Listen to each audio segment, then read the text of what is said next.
자, 여러분 안녕하세요. 자, 오늘은 정신역동 이론 첫 번째 시간이죠. 프로이드의 이론과 융의 이론에 대해서 공부를 해보도록 합시다. 정신역동이란 이론이라고 하는 것은 인간의 행동에 있어서 주 원천이 뭐다? 심리적인 거다라는 거예요. 정신. 그렇죠? 심리적인, 내적인 요인들이 이 안에서 아주 끊임없이 활발하게 역동적으로 다이나믹하게 서로 상호작용한다. 그 과정 속에서 인간의 행동에 영향을, 이런 심리적인 요인들이 영향을 미친다라고 하는 기본적인 강조점을 두고 있는 거예요.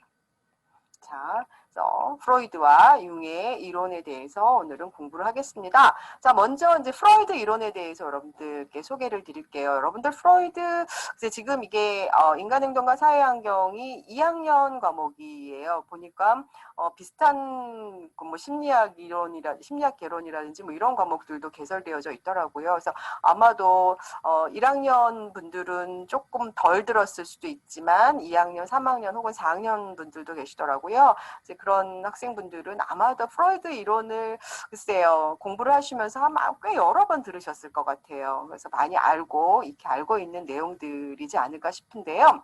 자, 프로이드의 이론은 우리가 심리학 혹은 뭐 교육학, 사회복지, 뭐 인간을 다루는 모든 학문 분야에서 인간을 이해하기 위해서 가장 먼저 소개되는 이론이 바로 이 프로이드의 이론입니다. 자, 그만큼 프로이드의 이론은 인간 행동 혹은 뭐 인간의 심리, 뭐 이런 모든 뭐 교육적인 측면, 모든 측면에서 굉장히 중요한 이론이라고 볼 수가 있습니다. 자, 프로이드는 1856년에 태어났고 1939년에 이제 런던에서 사망을 하셨습니다. 자, 프로이드의 이론은 한 1910년, 20년 이 사이에 미국, 유럽 사회에서 굉장히 각광을 받는 그런 이론이었고요. 이후에 어찌 보면 이 프로이드 이론은 프로이드가 살아있을 당시보다는 프로이드 사후에 제자들에 의해서 훨씬 더 많이 알려지고 유명해진 이론이고, 지금은 뭐 프로이드의 이론을 글쎄요. 프로이드의 이론이 물론 비판점도 많긴 하지만 프로이드의 이론만큼 인간의 행동을 이렇게 정교하게 잘 설명한 이론이 더 있을까라고 할 만큼 너무나 중요한, 그러니까 인간을 다루는 학문에 있어서는 너무나 기본적이고 중요한 이론이라고 할 수 있습니다. 자, 프로이드는 우선 체코에서 태어났습니다. 체코의 모라비아라고 하는 지역에서 태어났고요. 프로이드는 재혼가정의 장남이에요. 그러니까 물론 이제 재혼가정의 장남이기 때문에 아버지가 재혼하기 전에 이제 아버지의 전처의 자녀분들이 있었어요. 근데 그분들은 이미 다른 데로 다 유학을 가버리고 이제 프로이드하고 엄마하고 이렇게 아버지하고 살았다라고 합니다. 자, 프로이드는 자신의 저서에서도 얘기했지만 아버지에 대한 증오심, 적개심 이런 것들을 일생 동안 갖고 살았다라고 얘기해요. 그래서 왜 내가 이런 일생 동안 이렇게 아버지를 증오하면서 미워하면서 살았을까라는 거를 생각을 해봤을 때 아마도 이런 것이지 않았을까라고 하나의 개념을 소개했어요. 그게 바로 오이디푸스 컴플렉스입니다. 그래서 자신의, 그러니까 모든 학자들은요, 여러분들이 제가 이제 이론을 설명할 때 이 학자에 대한 소개를 잠깐 할 거예요. 이 개인사에 대해서. 그 학자들의 개인사가 결국은 그들이 이론이라든지 이론에서의 중요한 개념이라든지 이런 것들을 도출해내는데 굉장히 많은 영향을 미쳤어요. 그래서 자신의 그런 어떤 엄마에 대한 사랑, 아빠에 대한 증오감 이런 것들이 오이디푸스 컴플렉스로 설명을 할 수 있겠구나라고 하는 그런 개념을 만들었고요. 자, 그 다음에 이 프로이드 같은 경우에는 이제 의사죠. 정신과를 전공한 의사예요. 그래서 유태인으로 태어나서 어떻게 보면 가장 성공할 수 있는 방법이 의사가 되는 거다라고 해서 열심히 공부하셔서 의사가 되었고, 신경의학을 전공하였습니다. 그 과정 속에서 샤롯이라고 하는 한 동료를 만납니다. 자, 샤롯은 같이 이제 히스테리아 연구를 했던 사람이에요. 자, 히스테리아라고 하면은 지금의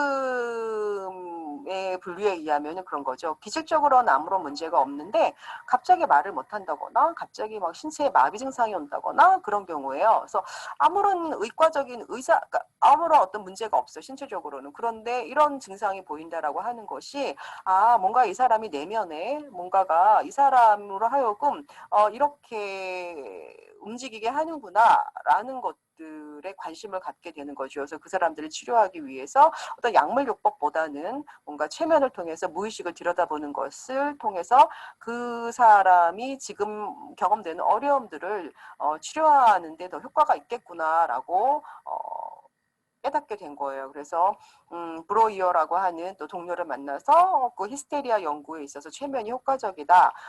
그래서 최면에 대해서도 굉장히 많이 이제 활용을 하였고요. 그런데 이 최면만으로는 더 이상 깊숙이 무의식으로 들어가는 데는 한계가 있더라. 그래서 자유현상이라고 하는 기법을 만들어서 아직까지도 굉장히 중요한 그런 프로이드의 이론에 기반한 치료 기법으로 활용이 되고 있습니다. 프로이드는 그 어떤 학자보다 인간의 본성에 대해서 강조할 때 성에 대한 부분들을 굉장히 강조를 했습니다. 그래서 성적, 리비도라고 하는 에너지 여러분들 혹시 들어보셨습니까? 자, 리비도라고 하는 거는 인간을 움직이게 하는 인간의 행동의 원천, 힘, 에너지 이런 게 리비도예요. 근데 이 리비도가 갖고 있는 성격은 굉장히 성적인 거라고 하는 거예요. 즉 우리를 움직이게 하는 그런 어떤 원천이 바로 성 에너지다라고 해요. 그래서 굉장히 이 성에 대한 강조점을 굉장히 많이 두죠. 그래서 모든 에너지가 그러니까 성적 욕구를 충족시키는 거를 통해서 인간은 끊임없이 행동하고 발달한다라고 하는 이제 그러한 이론이잖아요. 이 프로이드의 이론이라고 하는 게. 그래서 프로이드의 이론을 또 다른 말로 그렇게 얘기하죠. 심리 성적 이론, 사이코 섹슈얼 티오리라고 얘기를 해요. 그래서 성에 대해서 굉장히 강조를 많이 하고, 그러니까 성의 에너지가 인간의 가장 기본적인 본능이고, 이 본능은 인간을 움직이게 하는 충동, 추돌 혹은 욕동이라고 얘기를 합니다. 그래서 성에 대한 강조를 너무 한 나머지 이거에 대해서 동의하지 못하는 이제 많은 동료들이 옆을 떠납니다. 제자들도 옆을 떠나죠. 그래서 이제 성에 대해서 강조, 결국은 이제 그래서 브로이어하고도 결별을 맞게 된다라고 하는 거예요. 그래서 프로이드의 이론은 굉장히 대단함에도 불구하고 프로이드 생전보다는 사후에 훨씬 더 제자들에 의해서 널리 알려진 그런 이론이라고 볼 수 있습니다. 자, 프로이드의 이론을 얘기할 때 우리는 이 얘기를 빼놓을 수가 없습니다. 프로이드의 이론은 결정론적 이론이에요. 즉, 심리적인 요인이 인간의 행동을 결정하는 것이다. 즉, 무슨 말이냐면 우리는 어떤 행동을 합니다. 우연히 했어요. 나 말실수했어. 뭐 이런데 그 말실수조차도 우연하게 이루어지는 그러한 것들조차도 어떠한 것도 우연은 없다라고 하는 거예요. 그러한 우연, 까먹었어. 미안해. 뭐 이런 거 있잖아요. 우리 가끔. 근데 그런 것도 우연은 아니야. 뭔가 친구한테 뭘 빌려주기로 했는데 어떡하지? 안 갖고 왔네? 까먹었어? 그 이면에는 아마 난 열심히 했는데 넌 어제 결석해놓고 나한테 이걸 빌려달라고 하는 거야? 그럴 수 없어라고 하는 어떤 무의식적인 그런 것들이 나로 하여금 나도 모르게 안 갖고 가게 했고 까먹게 만들었던 거예요. 자, 이렇듯 인간의 모든 행동은 우연한 것은 없다라고 하는 거예요. 그 우연한 것이 없다라고 하는 것은 어떻게 보면은 우리가 경험되는 그러니까 과거로부터 경험되는 모든 것들 그런 것들이 내 안에 차곡차곡 쌓입니다. 우리가 그걸 뭐라고 불러요? 무의식이라고 합니다. 즉 무의식에 의해서 내 안에 쌓인 경험들에 의한 그런 무의식에 의해서 내가 행동을 하게 된다라고 하는 거예요. 즉 나의 행동은 즉 내 안에 쌓인 무의식의 나를 움직이게 한다라는 거죠. 그런 의미에서 인간의 행동은 무의식에 의해서 결정되어지는 존재다. 결정되어진다라고 하는 거예요. 그래서 정신결정론이라고 하는 거죠. 운전하다가 잠깐 멈췄어요. 그랬더니 그럴 수 있잖아요. 잠깐 딴 생각하다. 근데 이제 프로이드에 의하면은 뭔가 이 사람이 지금 거길 가고 싶지 않은 거야. 딴 데 가고 싶은 거야라고 해석이 된다라는 거죠. 이 사람의 그 무의식 안엔 그런 게 있어라고 얘기를 하는 거예요. 자, 그래서 정신결정론이라고 하는 거는 인간을 지배하는 거는 우리 안에 쌓여져 있는 우리가 관찰할 수 없는 무의식이에요. 그래서 무의식이 나를 행동하게 만든다. 무의식에 의해서 나는 행동이 되어진다라고 하는 거죠. 그러니까 얼마나 수동적입니까? 내 행동을 내가 자발적으로 어떻게 진두지휘하는 게 아니라 나의 어떤 무의식에 의해서 경험의 어떤 과거의 경험으로부터 쌓여진 무의식에 의해서 나는 행동을 하게 되어져라고 보는 거죠. 그래서 우리가 프로이드의 이론을 아까 얘기한 심리성적 이론 이외에도 또 뭐라고 부르냐면은 무의식의 심리학이다라고 이야기를 합니다. 그래서 정신분석 이론, 뭐 기본적으로 이제 프로이드의 이론은 가장 대표적인 용어는 정신분석 이론이에요. 그 다음에 그 이외에 심리성적 이론, 무의식의 심리학 이렇게 다양한 용어로 불리워집니다. 그래서 정신분석 이론에서는 개인의 행동이나 감정, 사고 등은 뭐에 의해서 움직인다, 뭐에 의하여 영향을 받는다, 무의식적인 것들. 근데 그 무의식적인 것 안에는 어떤 성격들인 거다, 성적인 것. 굉장히 공격적인 것.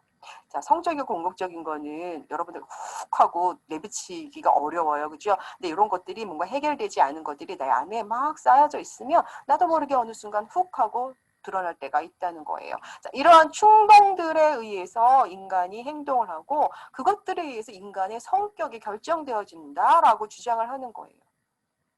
그래서 우리가 정신결정론이다라고 하는 이유는 바로 이러한 것에 있습니다.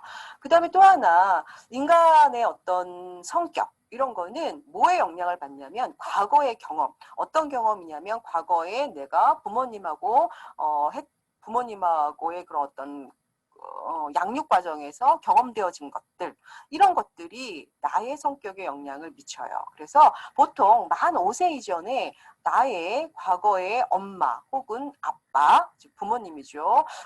프로이드 같은 경우에는 엄마 아빠와의 관계 이외에 더 다른 사회적 관계를 그렇게 강조하진 않아요. 그래서 엄마와 아빠와 맺었었던 그런 상호작용, 그런 관계가 내 성격의 영향에 굉장히 중요한 영향을 미치더라라고 하는 거예요. 그래서 우리의 인간의 성격은 이미 만 5세 이전에 그러한 관계에 의해서 이미 결정되어져요. 그래서 성인이 된 이후에도 웬만하면 바뀌지 않는다라고 얘기하죠. 그래서 과거의 경험이 나의 성격을 결정하고 그것에 의해서 현재 나의 성격이 된 거예요.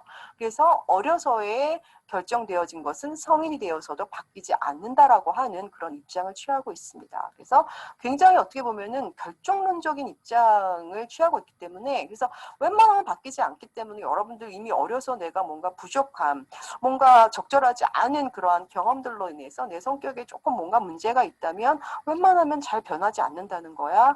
굉장히 우울하고 씁쓸하지 않습니까? 그런 입장을 취하고 있다라고 하는 거죠. 자, 그래서 다시 얘기해 보면, 그래서 무의식이 우리를 움직이게 하는 커다란 힘이다라고 했는데, 그 무의식 안에는 주로 어떠한 성격들이 담겨져 있냐면 성적이고 공격적인 충동이 담겨져 있다 그랬어요. 자, 여러분들, 우리가 인간을 움직이게 하는 건 무의식이고 무의식 안에는 이러한 성격들이 있어요. 즉 인간을 움직이게 하는 거는 이러한 무의식 안에 숨겨져 있는 이런 성격의 본능들 또는 욕동, 충동들이라고 하는 거예요. 이거에 의해서 우리는 행동을 하게 되는 거죠. 자, 그래서 인간을 움직이게 하는 가장 큰 힘, 이게 바로 성적인, 공격적인 본능 혹은 욕동이라고 부르죠. 욕동이라는 말 참 입에 안 닿지만 아무튼 그렇게 불러요. 영어로는 드라이브, 추동이라고, 추동 이렇게 얘기를 하죠.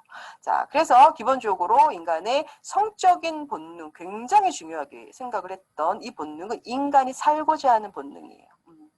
자, 이 본능의 이름을 우리가 성적 본능 에로스라고 얘기를 하죠. 그다음에 죽음의 본능도 있어요. 이거는 공격하고자 하는 본능이에요. 인간의 이런 두 가지의 양면적인 그런 본능들이 인간을 움직이게 한다, 무의식 안에 있다 이런 얘기입니다. 그래서 죽음의 본능도 있는데 그 죽음의 본능의 이름을 우리가 타나토스라고 한다고 합니다.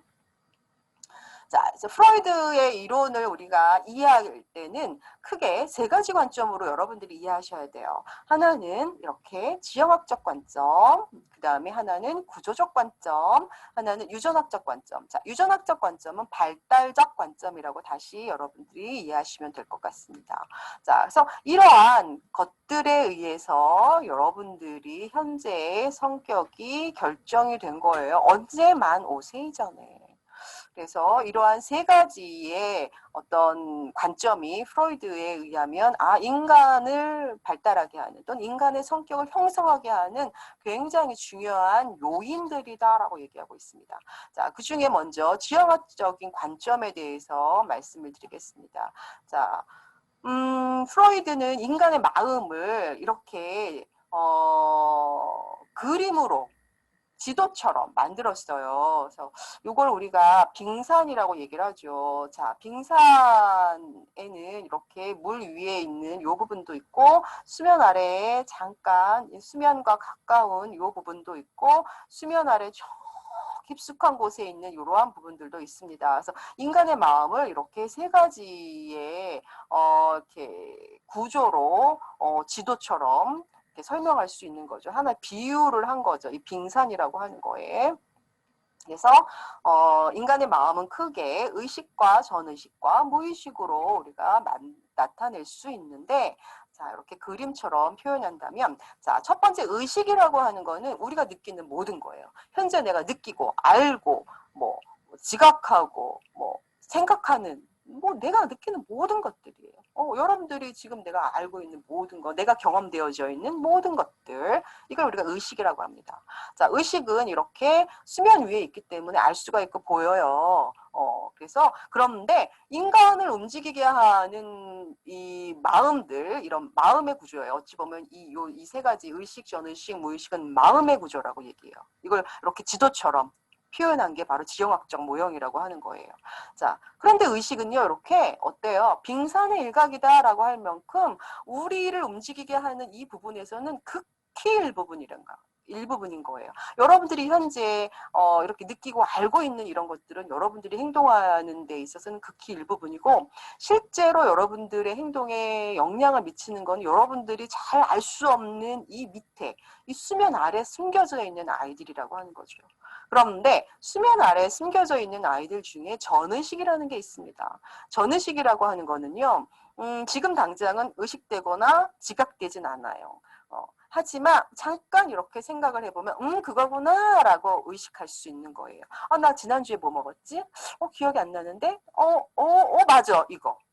뭐 이런 것들. 그래서 우리가 전의식 같은 경우에는 금방 의식화될 수가 있습니다.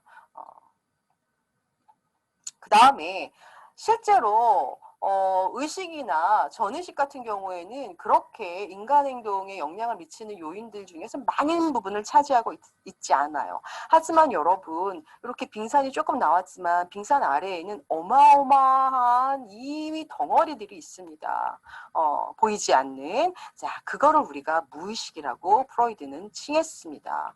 자, 무의식은 보이지 않고 알 수도 없고 있다는 것도 모르고 느끼지도 못해요. 하지만 우리들의 많은 부분의 감정들, 본능, 욕구, 갈등, 사고 이런 것들이 다 담겨져 있어요. 자, 무의식은 우리가 의식되지 못하는 영역들이에요. 많은 것들이 좀 숨겨져 있는 거예요. 해결되지 않는 것들이 억압되어져 있는 그러한 우리의 마음의 창고라고 얘기를 합니다. 그래서 우리가 움직이게 하는 데에는 이 무의식이 나도 모르게 알게 모르게 영향을 무시하게 미친다는 거죠. 이런 거잖아요. 무섭고 두렵고 수치스럽고 이기적이고 막 합리적이지 않고 막 수용할 수 없는 이런 것들. 여러분들 이런 것들이 의식되면 얼마나 힘들겠습니까? 그죠? 힘들어요. 누구 때리고 싶은데 막 그게 의식되고 있어요. 그러면 얼마나 이 양가 감정을 느끼면서 힘들어요. 근데 이런 것들이 우리 안에 막 다 숨겨져 있다는 거예요. 그래서 내가 어느 날 갑자기 그런 거 있잖아요. 순한 친구가 갑자기 막 불쑥 화를 내요. 그래서 왜 저래? 뭐 이런 거. 이런 것들이 바로 우리를 움직이게 하는 무의식이라고 하는 거예요. 그래서 많은 것들이 억압되어 있다. 그래서 잘 몰라요. 근데 어떻게 그런 무의식이 있다는 걸 압니까? 우리가 가끔 실수하잖아요. 또는 가끔 꿈을 꿔요. 그런 것들을 통해서 나의 무의식 안에 이런 것들이 있다라고 하는 거를 여러분들이 혹은 알 수가 있는 거예요. 그래서 우리가 무의식이요. 우리의 행동을 이해하기 위해서는 의식되어지고 또는 전의식 안에 있는 것만으로는 우리가 우리를 이해할 수 없어요. 그렇기 때문에 저 무의식 안에 이 안에 숨겨져 있는 아이를 이렇게 끄집어 올라와야 돼요. 내 안에 이런 것 때문에 내가 그랬구나 라는 걸 알 수 있게 도와주는 게 바로 프로이드의 이론에 의한 치료 방법이에요. 그걸 우리가 흔히 뒤에 나오겠지만 통찰시킨다, 알 수 있게 도와준다 이런 거예요. 내가 내 행동이 왜 그런지를 모르겠단 말이에요. 근데 그것들이 많은 부분 무의식에 숨겨져 있는 이런 것들 때문에 그렇다는 거예요. 그거를 개인이 알 수 있게 도와주는 거, 통찰할 수 있게 해주는 거, 그 방법이 바로 꿈을 분석하거나 최면을 통해서 뭐가 보이십니까? 뭐 이런 거죠. 그다음에 자유현상을 통해서 마음껏 얘기해보는 거예요. 그걸 통해서 무의식을 의식화시키는 거. 이걸 우리가 통찰시킨다라고 얘기를 합니다. 자, 그래서 이제 지형학적인 이런 모형으로 인간의 마음을 한번 이렇게 우리가 살펴보았습니다. 그 다음에 또 하나의 측면, 구조적인 측면, 아까 얘기했죠. 인간을 성격을 이해하는데 이렇게 지형학적인 측면, 그 다음에 구조적인 측면도 봐야 된다라고 얘기했습니다. 자, 인간의 지형학적인 측면에서는 의식, 무의식, 전의식을 우리가 얘기했다면 구조적인 측면에서는 인간의 성격의 구성 요소를 얘기하는 거예요. 다시 옆에 쓰세요. 성격의 구성 요소. 자, 성격의 구성 요소는 크게 세 가지가 있어요. 이드, 이고, 스포, 이고 이렇게 세 가지가 있어요. 이드, 이고, 스포, 이고는 하나씩 하나씩 생겨나는 거예요. 그러면서 나의 성격의 구성 요소를 만들어내는 거죠. 그래서 성격을 어떤 성격이 너의 성격에서 어떤 요소가 많은 거에 따라서 인간의 행동이 조금씩 또는 성격이 달라진다라고 하는 거죠. 자, 그 중에 가장 원초적인 성격의 구성 요소가 이드예요. 이드. 이드는 타고나요. 가지고 태어나는 거예요. 성격의 원초적이다. 여러분, 원초적인 거라는 말 자체가 이제 가지고 있는 거, 이거 안 해주면 어떻게 되는 거예요? 안 되죠. 원초적인 거는 본능 막 이런 거잖아요. 그러니까는 되게 이제 본능이라는 거, 여러분들 본능, 욕동, 욕구 이런 거는 기본적인 그 성격이 어떤 거냐면 채워줘야 돼요. 본능은 채워줘야 돼요. 그런데 채워지지 않으면 뭔가 채워지지 않는 것들이 뭔가 나를 불편하게 하면 이게 해결되지 않은 채로 있으면 그게 무의식으로 다 숨어 들어가요.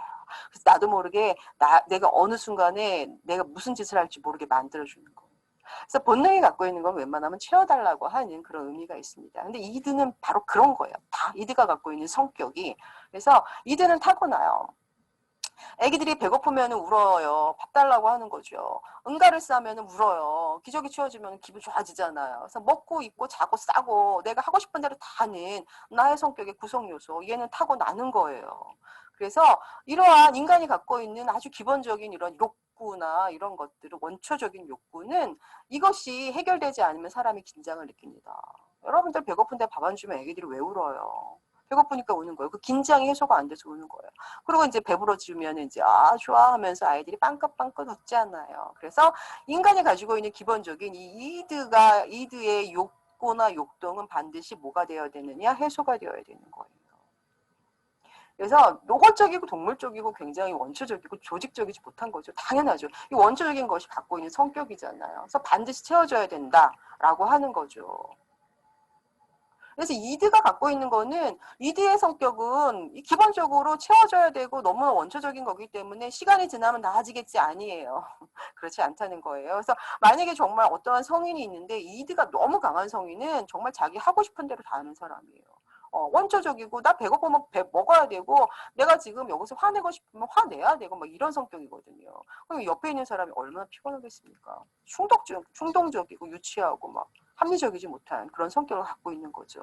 자, 이드는 이제 그런 성격을 갖고 있어요. 그래서 이드는 생각 안 해요. 나 배고프면 먹어야 돼. 1차적인 사고 과정을 갖는 거예요. 내가 갖고 있는 배고플 때 이제 보통 긴장이 오고 막 그렇잖아요. 근데 그거 바로바로 해결이 되어야 하는 거예요.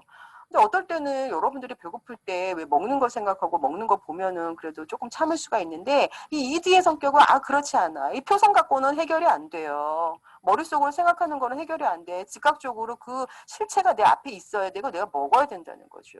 그게 바로 1차적 사고 과정이에요. 그렇죠? 그러니까 즐거워야 돼. 이제 먹어서 배불러야 되고 응가싸면 치워져서 시원해야 되고 이런 거예요. 그래서 쾌락 원칙을 기본으로 갖고 있다라고 하는 거죠. 그래서 고통을 최소화시키고 막 즐겁고 즉각적으로 만족감을 얻어야 되는 그런 특징이 있습니다. 자, 여러분들 보통 아이들은 다 그래요. 태어나서 생후 1년 동안의 아이들은 다 이런 이들을 가지고 아이들이 생존을 합니다. 하지만 어느 순간 우리가 이렇게 이드만 있으면 여러분들이 살아가기 굉장히 힘듭니다. 어느 순간 아이들이 이렇게 이제 막 1년이 지나요. 한 12개월이 지나고 한 18개월쯤 오는데 엄마가 그래요, 아이한테. 안 돼, 지지, 먹으면 안 돼, 여기서 싸면 안 된다고 엄마가 그랬지, 뭐 이런 얘기 하잖아요. 아이가 나는 이렇게 즉각적으로 만족을 해야지 긴장감이 해소되는데 엄마가 하지 말래네. 갑자기 이제 뭐랄까요? 갑자기 이제 외부의 어떤 제재나 외부의 어떤 통제 이런 것들 통해서 이제 긴장하기 시작을 합니다.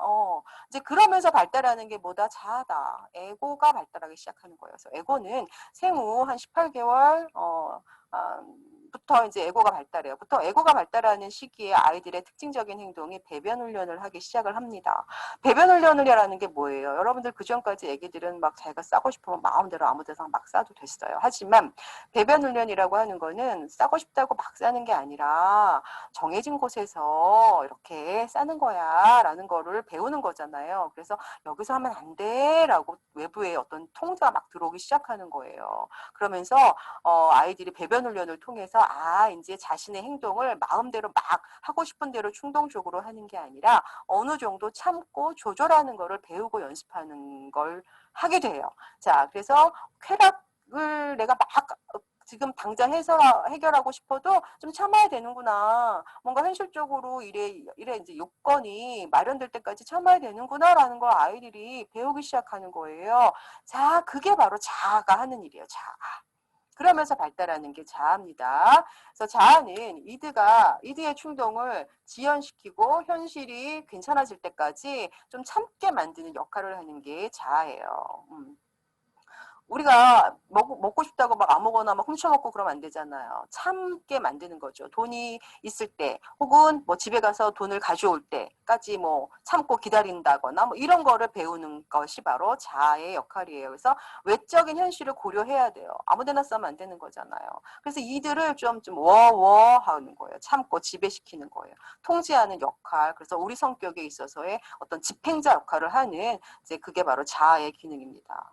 자, 자아는 생후 이제 1년경부터 이제 발달하죠. 애들이 이제 아장아장 걷기 시작하면서 안 돼, 지지 뭐 이런 거 하잖아요. 이제 그렇지만 이제 본격적으로는 한 18개월, 1년 반 정도부터 이제 막 통제가 더 심하게 들어오면서 자아가 발달하게 되는 거예요. 그래서 이들을 통제한다. 이제 그러면서 이제 이들을 통제하니까 갈등 관계를 맺게 되죠. 하지만 그럼에도 불구하고 우리가 현실에 맞게 자신의 욕구를 참고 기다릴 줄 아는 그런 만족 지연할 수 있는 그러한 것들이 필요해요. 우리가 살면서 자아의 기능이. 그래서 자아는 2차적인 사고 과정이에요. 한번 참는다는 거죠. 현실적으로 이게 가능할 때까지 참는, 그래서 현실을 검증할 수 있는 그러한 기능을 하는 게 바로 2차적인 사고 과정이에요. 그래서 현실이 내가 이 욕구를 분출시키고 이 욕구가 만족될 수 있는지, 이 욕구가 지금 현실적으로 수용 가능한지를 검증하는 역할을 하는 거예요. 그래서 현실 원칙에 따른다라고 하는 거죠. 자, 이해가 가시나요? 자, 그래서 우리 성격의 기본적인 요소가 이제 이드 이고가 발달을 했습니다. 그다음 마지막에 발달하는 게 슈퍼 에고예요. 성격의 구성 요소 중에 맨 마지막에 발달하는 게 슈퍼 에고고, 슈퍼 에고 초자아라고 부릅니다. 초자아는 보통 3에서 5세 사이에 발달이 됩니다. 자, 보통 이제 3에서 5세가 되면은 아이들이 이제 어떤 행동을 하냐면 굉장히 막 자기 마음대로 뭔가 하고 싶고 막 이래요. 이제 그런데 어떤 행동을 하면 엄마가 야단을 주고 어떤 행동을 하면 엄마가 막 칭찬을 해줘요. 그러면서 아이들이 느끼죠. 칭찬받는 행동을 하고 싶어 하고 뭔가 벌 받는 행동을 했을 때 아이들이 약간의 죄책감을 느껴요. 그러면서 그 행동을 안 하려고 합니다. 즉, 상과 보상에 의해서 그러한 행동은 이런 행동은 바람직한 행동이구나. 이런 행동은 바람직하지 않은 행동이구나라는 걸 아이들이 판단하게 됩니다. 그러면서 발달하는 게 우리가 초자아다. 초자아는 다른 말로 도덕이라고 합니다. 도덕적인 기준, 도덕, 뭐 양심, 가치 기준, 뭐 이렇게 얘기를 합니다. 보통 이제 초자아의 성격은 도덕적인 거죠. 도덕적 판단을 할 수 있는 능력. 근데 도덕적 판단을 하는 능력은 즉 부모가 주는 상과 벌에 달려 있더라 이거예요. 그래서 부모님이 이제 막 상을 많이 주면 나는 너무 괜찮아라고 하면서 아이들이 뭐가 발달하냐면 자아 이상이 발달해요. 그러면서 나 계속 이렇게 괜찮게 행동해야지 뭐 이런 거 생겨요. 근데 이제 부모님들이 너무 이제 벌을 많이 주면 아이들이 죄책감이라는 게 막 생겨나요. 그러면서 이러면 안 되는구나라고 하는 게 생겨요. 이제 그러면서 발달하는 게 양심이라고 합니다. 그래서 이런 양심과 자아 이상은 초자아를 구성하는 두 개의 커다란 구성 요소라고 할 수 있어요. 있어요. 자, 그 다음에 초자아가 발달되는 거는 오이디퍼스 컴플렉스, 이 3에서 5세 사이에는 오이디푸스 컴플렉스가 나타나는 시기잖아요. 자, 그러면서 이후에 다시 설명할게요. 이 오이디푸스 컴플렉스를 통해서 이 위기를 극복하기 위해서 아이들이 동일시, 즉 자신의 부모님을 동일시 하게 됩니다. 즉 자신의 부모님을 동일시, 보통 이제 자신의 부모님이나 뭐 더 나은 사람을 동일시한다라고 하는데 3에서 5세 사이의 아이들은 자신의 부모님을 동일시하죠, 보통. 자, 그러면서 부모님이 갖고 있는 도덕적인 가치 기준, 가치관, 양심, 행동 이런 모든 것들을 닮아가요. 이게 바로 동일시예요. 그러면서 초자아가 탄탄하게 뿌리를 내리게 된다라고 하는 거죠. 그러면서 도덕성이 생겨나는 거예요. 자, 이드는 뭐예요? 해 하는 아이예요. 괜찮아, 먹어. 근데 초자아는 안 돼. 그러면 벌 받아. 뭐 이런 거예요. 그러면 나쁜 짓이야. 뭐 이런 거 하는 거죠. 그 둘이 막 싸우는 거죠. 하나는 천사, 하나는 악마. 그리고 이 사이에서 기다려봐. 자, 지금 현재 상황이 어떤지 내가 판단해 줄게. 이 역할을 하는 아이가 자아입니다. 자, 그래서 우리는 성격의 구성 요소를 여러분들은 다 갖고 있어요. 이고 스포이고 여러분들 다 갖고 있는데 그 성격의 구성 요소가 어느 부분이 더 많으냐에 따라서 굉장히 자기밖에 모르는 이기적인 이드가 많은 사람이겠죠.가 될 수가 있고 굉장히 선하고 남들을 너무 많이 배려하고 그래서 자신의 욕구나 뭐 이런 것들을 좀 많이 참는 그러한 성격을 갖고 있는 초자아가 많은 사람일 수도 있고 아니면은 둘 간의 균형에서 자아가 기능을 굉장히 잘하는 사람이 있을 수도 있어요. 그러니까 현실적으로 잘 판단하고 현실에 맞게 이제 그렇게 현실을 잘 수용하면서 모든 것들을 처리해 나가려고 하는 이제 그러한 자아의 기능이 이제 큰 사람이 있을 수도 있어요. 그래서 성격의 구성 요소 이 세 가지가 어느 것이 우세하냐에 따라서 여러분들의 성격을 지금 이제 결정한다라고 하는데 이 성격의 구성 요소는 언제 다 형성된다고 지금 제가 말씀드렸어요. 5세 이전에. 슈퍼이고가 3에서 5세 사이에 발달하는 거라고 그랬잖아요. 그러니까 5세 이전에 우리는 이미 성격의 구성 요소가 다 만들어졌고 이것이 결정된 게 나중에 성인이 되어서도 변하지 않는다라고 얘기하는 결정론적 입장을 취하고 있습니다. 자, 여러분 잘 들으셨나요? 지금 여기까지의 내용이 이제 프로이드의 이론 중에 그러니까 중요한 내용들, 뭐 유전학적인 것만 아직 안 다뤘고요. 뭐 여러 가지 성격을 구성하는 요소, 그다음에 우리 심리의 구조 이런 것들, 지정학적 구조 이런 내용들, 그다음에 프로이드에 대한 전반적인 내용을 다뤘습니다. 자, 다음 주에는 프로이드의 이론에서 우리가 다루지 않은 방어 기제와 그다음에 발달 단계 를 설명드리고요. 융의 이론에 대해서 말씀드리겠습니다. 자, 오늘 수업은 여기까지 하겠습니다. 감사합니다.